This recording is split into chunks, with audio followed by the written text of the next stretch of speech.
This is Yes We Canada, a commercial and sponsor-free independent podcast that depends on your support.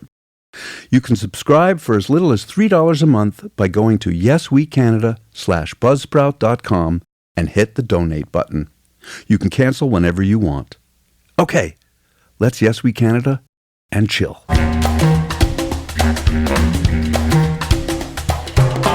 This is the Yes We Canada podcast, the progressive's guide to getting the fuck out.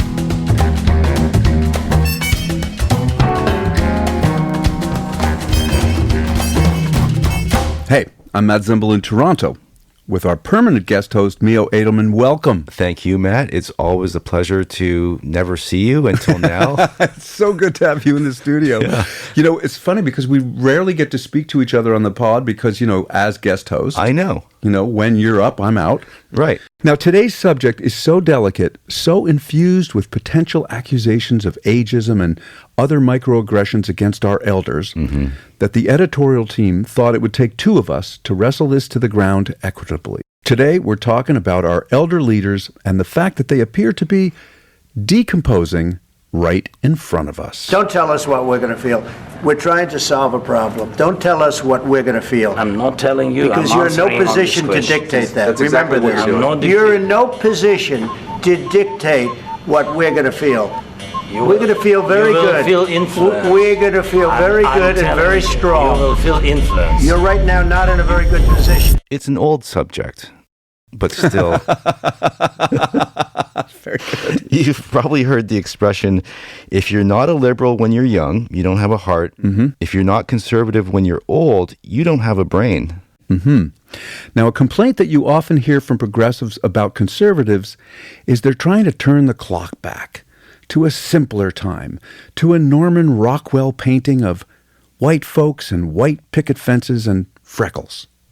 They like things the way they were, not the way they could be. Plus, keep this in mind, many conservative societies are deeply religious and draw their guidance from teachings written centuries ago. Quite a few politicians are now living for close to a century and refusing to leave their bully pulpit, no matter how dilapidated their mental capacities become. And it's not just on the right. I mean, the left is equally guilty of this. Get power, hold power forever. Making sure that we're able to make every single solitary person eligible for what I've been able to do with the with the COVID. With dealing with everything we have to do with. Look, if we finally beat Medicare. Yeah, Joe, we finally beat Medicare at the border. Well, thank God for that. Matt, it's kind of like if you retire as permanent guest host, I have a pretty decent shot at your gig. I will never go. Oh, come on. Man. No, I will host this pod with half my torso in the ground because I have what it's called, what's that word? It begins with S. Shit? No, I have the shit, man. No, I have, seniority. I have seniority. So watch yourself, you young whippersnapper. You remember that expression, politics is show business for ugly people? But can we say ugly people? Yeah, I checked. They don't have a lobby group yet.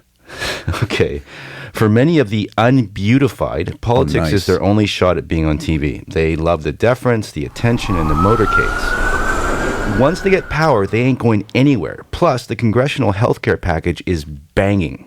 And it has to be said that many politicians also genuinely love doing public service. The idea of building what they think is a better society. Yeah. Yeah, okay. Well, maybe. I don't know. Well, Justin Trudeau, was dashing and didn't quite fit the show business for ugly people narrative. And he wouldn't give up power to what? Go back to teaching drama or being a bouncer at a nightclub? Both jobs he held before, Once you've flown private, who wants to go back to commercial? And once you've done a motorcade, who wants to go back to gridlock? It's human nature.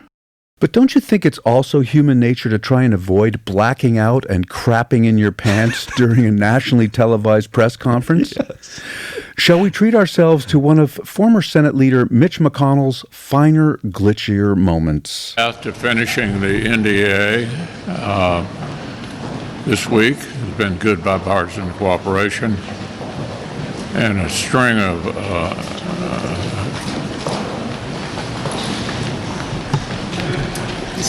Anything else you want to say, or should I just go back to your press? Do you want to say anything else to the press? Go ahead, John. I'll take it. Better him than me. Yeah. That's hard to get a sense of that scene on an audio podcast. So Right. here's the described video, everybody. There was a wrinkled body in an ill-fitting suit, flanked by flunkies in front of a battery of microphones, when all of a sudden, mid-sentence, the hard drive started glitching. Everything's computer. Now, McConnell's been in the Senate for 7 terms. Pi, can you help us with this one? Yep. Senate term is 6 years. Okay. 6 years times 7 terms, that's 42 years. 42 American? Yep. Thank you, Pi. Yep, that's right. McConnell is the longest serving senator in Kentucky history. And Kentucky still holds the most dignified place of 34th out of 50 in terms of education outcomes and 46 out of 50 states for quality of health care. What an accomplishment. It's only been 42 years, dude. Well, he may not have done much for healthcare and education for the folks of Kentucky, but he did build the most conservative judiciary in the history of the United States. And he transformed the Supreme Court and called Trump practically and morally responsible for inciting a riot on January 6th. There's no question, none, that President Trump is practically and morally responsible for provoking the events of the day. No question about it. And then he promptly voted to acquit him. And he's not running again. At the spry young age of 83, he's bowing out in 2026. God will miss him. But not as much as this Facebook post, which was originally attributed to fellow Republicans Adam Kitzinger and Liz Cheney. But we went and fact-checked the source, as we always do on this show, and we could not actually attribute it to Cheney or Kitzinger. Nonetheless, sometimes on the pod, an anonymous Facebook post is good enough for us, particularly when it's this poetic. Now, I'm going to read it in a British accent because even though the Brits lost to the Americans in the Revolutionary War, for some crazy reason, the Americans just are intimidated by a British accent. They think that it sounds smart. It does, kind of, I guess. Yeah. Oh, it's been quite a run, Mitch. 5 decades of sucking the life force out of democracy like some kind of turtle-faced Nosferatu. Leeching every last drop of decency from the American political system until all that remained was a gangrenous husk of partisan hackery and corporate handouts. You were never a visionary, never a leader, just a slithering backroom deal maker with the charisma of a tax audit and the moral compass of a used car salesman running a Ponzi scheme out of a strip mall. So farewell, Mitch. May your retirement be long, humiliating, and filled with endless reminders that despite all your efforts, your greatest achievement was being the guy who enabled Trump only to be discarded like a used napkin. Ooh. Happy retirement, you withered old bastard. History will write your obituary in ink as cold as your heart. At this point, the only good thing that Mitch McConnell will ever pass is away. Ouch. Ice cold. And Mitch is not even the oldest senator. Republican Chuck Grassley from Iowa is. And of course, Senator Bernie Sanders is getting on at the spry young age of 83 years. Let me be clear. We are living in an oligarchic society. When Elon Musk was given the most important job in government, he cut 83,000 jobs at Veteran Affairs, which will directly affect veterans' health care. The oligarchs are adopting AI, which will throw millions of Americans out of jobs, while the Republicans are cutting Medicare. I don't know if I should be surprised, but you do a pretty decent impression of an old Jewish man, Matt. I do. I studied at the Mel Brooks Academy for the Elderly. This is the oldest Senate in American history. 60 senators are over 60. Happy birthday to you. Happy birthday.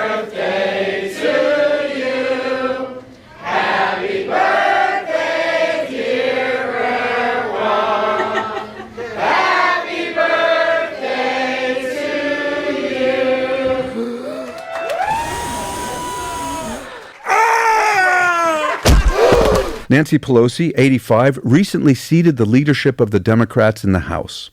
But she's not exactly been the voice of renewal for House Democrats. She opposed progressive Alexandra Ocasio-Cortez, who is 35, in her bid to lead the Democrats on the powerful Oversight Committee. Instead, Pelosi favored the centrist Congressman Jerry Conley, who was 75, saying that he had seniority and it was his turn, even though he was suffering from esophageal cancer and sadly passed away only weeks after taking the role. At this point, 75 is actually pretty young. That's true, a kid, a punk. Another recent die-in story was that of California Senator Dianne Feinstein. Apparently, she declined so much that leader of the Senate at the time, Chuck Schumer, would continually ask her to resign her leadership of the powerful Judiciary Committee. She would agree, but she would never remember the conversations and kept showing up at the Judiciary as Madam Chair. Oops. That's nothing. Strom Thurmond served in the Senate until he was 100. Yeah, right. And he gave the longest racist speech in history. Mm-hmm. He filibustered for 24 hours and 18 minutes in 1957 against the Civil Rights Act. It was once said, when he was 100 years old and still serving in the Senate, he didn't know if he was on foot or on Facebook. Sorry, he didn't know if he was on foot or on horseback. Damn, those Southerners, they just got the quaintest expressions for their beloved racist son bitch. When Pelosi left the leadership, Hakeem Jeffries took over for the Dems in the House. They always say that you campaign in poetry and govern in prose, but it seems to me that Hakeem is governing in poetry. Freedom over fascism. Governing over gaslighting, hopefulness over hatred, inclusion over isolation, justice over judicial overreach, knowledge over kangaroo courts, liberty over limitation. Besides, he's a vegan, which means he would never declare war. No. Hitler was a vegetarian. Dude, there's a big aggression difference between a vegetarian and a vegan. Mm-hmm. So the case is made. Politicians get old in office, and they don't want to quit. RBG, Ruth Bader Ginsburg, died on the bench, even though Obama tried everything he could to get her to step down. My son used to say that the most important person in Washington was RGB's oncologist. So, after Biden's exit and Trump's spastic style of governance, cognition is a big story in D.C. right now. How about this? We'll play YMCA and we'll go home. Let's not do any more questions. Let's just listen to music. Let's make it into a music. Who the hell wants to hear questions, right? And let's listen to Pavarotti sing Ave Maria. Can you hear that? Ave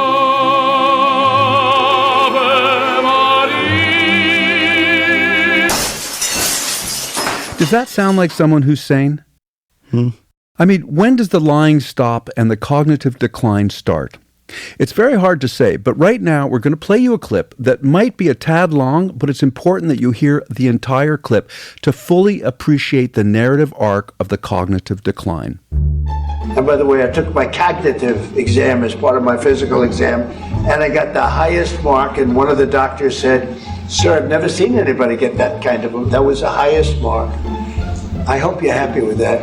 Although they haven't been bugging me too much to take a cognitive, but I did do my physical and it was released. I hope you're all happy with it. I noticed there's no question, so probably you are. But the cognitive, they said to me, "Sir, would you like to take a cognitive test?" I said, "Did Biden take one?" "No." "Did anybody take one?" "No, not too many people took them." I said, what about Obama? Did he take one?" "No, he didn't take one either." I said, "Let me be the only one to take one." But I've actually taken them 3 times already. I like taking them because they're not too tough for me to take. But we had a great physical exam, so I know you're going to ask that. And the doctors who are total professionals, Walter Reed Medical Center, they're great people. And I visited a soldier that was badly wounded, incredible soldier, lost his leg, and spent a lot of time with him. I mean, great with his mother.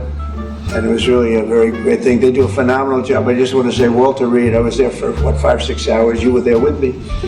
But I took a full physical and it came out perfecto, so that's good. But then she got me for a little longer.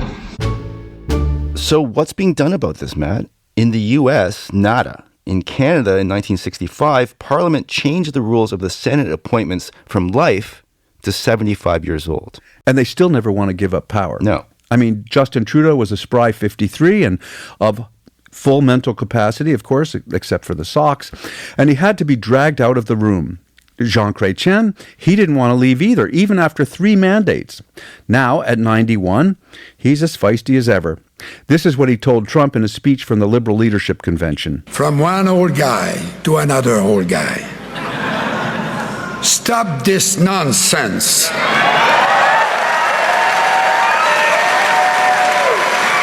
Canada will never join the United States. I can tell you that my parents were not millionaires from New York. They were workers from Shawinigan. But my mother taught us good manners. She would have been ashamed of me if I had treated anyone the way that the president treated my prime minister and the president in Ukraine in the last few weeks. And then he said this. So, I mixed up on my page here, I guess.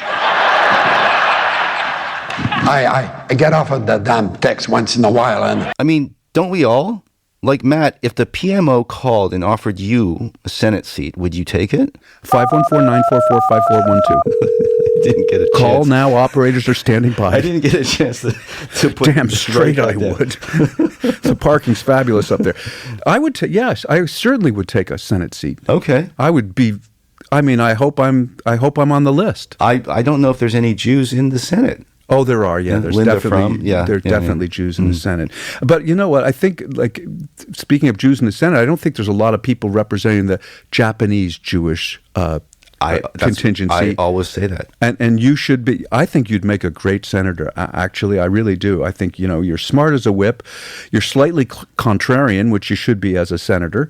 And I can assure you, if I was PM, I would definitely be giving you a seat there. 416-559-1610. Gotcha. Put it in your phone. 100%. Look, I'm very intrigued by what's going on right now at the Democratic National Conference regarding the age of their members in Congress, because back in February, a young guy named David Hogg was elected to be the vice chair of the DNC. I had a parent tell me that there is a child down. Say it until I got a victim with a gunshot to the right leg. I have the gunshot victim. I have the gunshot victim. Yeah, his story is interesting. He was in high school in Florida when the Parkland shooting took place, killing 17 of his classmates and injuring 18 in the worst high school mass shooting in American history.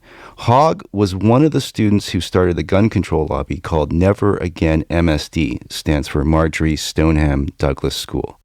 Now, after learning about all the sketchy financing from the National Rifle Association, all the funding that they were funneling to politicians, he started a super PAC called Leaders We Deserve, which was focused on gun control. Then he turned his eye towards Democrats and focused on funding primary challenges in districts where the representatives, the Democratic representatives, were aging out and not contributing to the party, so he could favor more younger and more progressive candidates. Well, the seniors for the senile at the DNC went crazy. The senile lobby. The senile lobby, yeah. The seniors for the senile DNC went crazy, and within 6 months, he was former vice chair of the Democrat Party. So there is real resistance in both parties to move towards younger legislators. And I think what we're going to see here is... Oh, no. Here we go.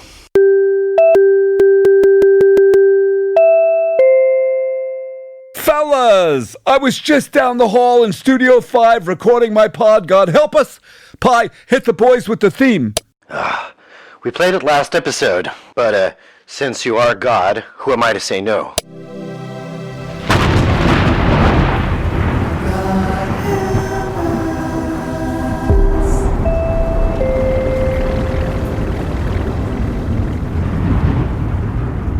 Nice, huh? I heard you boys were both in here. I thought I'd pop by and say God bless you. God bless you. Yeah. Oh, hi, God. Hi. Boys, how are your download numbers? Mine, off the hook. Apple just loaded my new app on the iPhones, which is a lot better than the Gideons sticking all those Bibles in Motel 6s around the world. But enough about me. What are you podcasters up to today? Well, we're talking about how our politicians are getting so old, they're decomposing right in front of us, live on TV. I wouldn't know. I cut the cable. Well, God, the latest thing in D.C. is politicians over 70 bragging about how they aced the cognitive tests. Aced it, killed it. I'm an intellectual. 70, I wish. Have you ever heard the expression, when God was a boy? That was me they're talking about. I was a boy many, many thousands of years ago. But I could still ace a cognitive test, no problem. Really? You want to take the test? Because I have the Montreal Cognitive Assessment Test right here, and it's supposed to be considered the gold standard. Shoot! Mio, I'm really not sure this makes the best audio, because isn't most of this test visual? Shoot! I got my contacts on. Okay. First question. What is today's date? June 25th, 2025 AD. The AD stands for after dementia. I'm just kidding. Can you recognize people around you? Of course I can. You are the permanent guest host of Yes We Canada, Mio Adilman. Yes, we am. Much smarter than the regular host. I see Pi in the control room. Hi, Pi. And, of course, the regular host, what's his name, Matthew.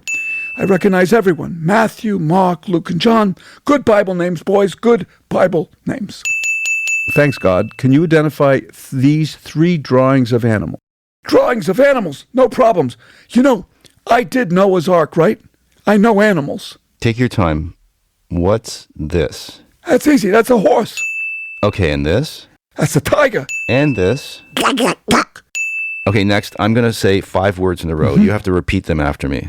Repeat them after me. That was only 4, Mio. No, wait. No, wait. Okay, I'm just going to interject here for a second. God, Mio is going to ask you to repeat the words in a second. Yeah. Stand by. He loves those broadcast terms like stand by. It makes him feel like a broadcaster. He thinks he's a broadcaster. Take 1, take 2. He loves that stuff. I know. Here we go. Leg, cotton, school, tomato, white. Leg, cotton, school, tomato, white. Good. But is it pronounced tomato or tomato? You know, Mio, it doesn't matter. What is more important is that it is not a heirloom tomato. It is a heirloom tomato. Okay, fair enough. Now, I'm going to read some letters. And whenever I get to an A, you hit the desk. Okay. FBA, CMNA, AJKL, BA, FA, KDE, AAA, J, A, MOF, AAB. Oh. I'm so sorry about that. No, it's good. All good. Okay, I'm going to ask you to draw a clock, and the time is 10 minutes after 5. Cocktail time. What's that?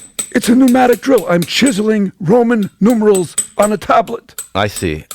Okay, well, I mean, you've done pretty well on the cognitive. I understand. Would it be fair to ask, are you, smart? Mio, I am God. Smart is not the word you use. Wise, sage, all-seeing, stuff like that. Okay. God, I think what Mio is asking you is, you're supposed to be all-knowing. Are you like a genius, like, say, Mensa smart? Well, boys, as the first creator, of course I'm omnibenevolent, which is why your crappy podcast only has 20,000 downloads. I am all-knowing, in fact. I'm the public intellectual in the sky. I'm also a deity, for fuck's sakes. Are you a Mensa member? Member? I started Mensa. Very democratic, open to everyone who is in the top 2% of intelligence? Open to all. Okay, try to answer this question from the Mensa entrance exam. Shoot. Get ready here. It's complicated. Okay. Jane went to visit Jill. Jill is Jane's only husband's mother-in-law's only husband's only daughter's only daughter. What is Jill to Jane? Jill is very confused to Jane. No, she's Jane's daughter. I knew that. Here's another one. Tabitha likes cookies, not cake. She likes mutton, not lamb. Okra, but not squash. Following the same rule, will she like cherries or pears, and what is Tabitha? Tabitha is a fussy eater. No, Tabitha only likes food with 2 syllables. Oh, I get it now. Hello, Tabitha. It's God. Would you like to come for dinner Thursday night? Any syllabic restrictions, Tabitha? Jesus, you people, you're exhausting me. Does anybody want to go have dinner with you? The implications are pretty serious. Shoot. Shoot what? Okay. 2 last questions, then I really do have to let you go. Okay, go ahead. You're clearly smart. How would you solve the problems in the Middle East? Okay, simple. Israel does not want Iran to have a nuclear bomb. So, Israel tells Iran that Israel will give up their nuclear program if Iran does the same. Simple. Shouldn't take a Mensa God to figure that out. Oh, the Israelis will say, we can't give up our nukes. The mullahs are maniacal. The Ayatollah is an asshole. Well, God, would say that after killing more than 55,000 innocent people in Gaza, attacking Iran and blowing up nuclear sites, the radiation or Gewalt, I think the government of Bibi Netanyahu also qualifies as maniacal. And don't forget, I love the Jews. My son was Jewish, but I'm God. I also love the innocent citizens of Iran and the innocent citizens of Gaza who have had to endure some of the most oppressive regimes on earth.